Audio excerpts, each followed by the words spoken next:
காற்று மாசும் சர்க்கரை நோயும்.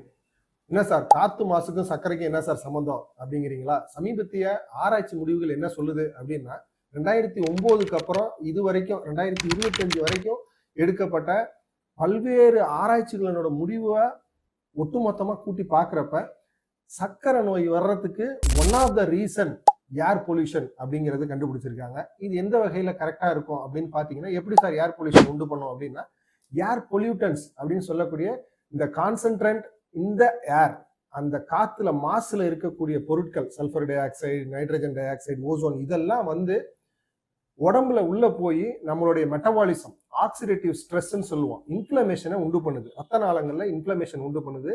இதன் அடிப்படையில சர்க்கரை நோய் புதுசா வர்றதுக்கும், ஏற்கனவே சர்க்கரை இருக்கிறவங்களுக்கு நோயோட தாக்கம் அதிகமாகறதுக்கும், அதனால உறுப்பு பாதிப்புகள் அதிகமாகறதுக்கும் வாய்ப்பு ஜாஸ்தி.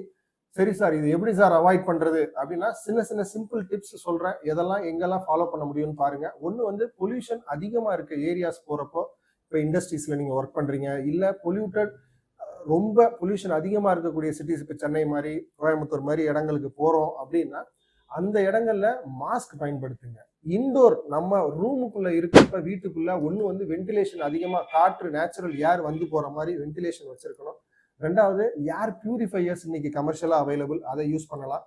மூணாவது ரொம்ப முக்கியமான விஷயம், ஹெச்பாட், ஹைப்பர் பேரிக் ஆக்சிஜன் தெரப்பி அப்படின்னு ஒன்று இருக்கு. அது வந்து வெல்னஸ் கிரேட்ல பண்ணலாம், மெடிக்கல் கிரேட்ல இருக்கு. வெல்னஸ் கிரேட் அப்படிங்கிறது வந்து ஆக்சிஜனோட கான்சென்ட்ரேஷன், ப்ரெஷர் வந்து 280ன்னு சொல்லுவோம், அதுக்குள்ள இருக்கிறது வந்து வெல்னஸ் கிரேட். அந்த மாதிரி ஹைப்பர் பேரிக் ஆக்சிஜன் தெரப்பி ஒரு சேம்பருக்குள்ள ஒரு ஹை ப்ரெஷர்ல 100% ஆக்சிஜனை சுவாசிக்கிறது.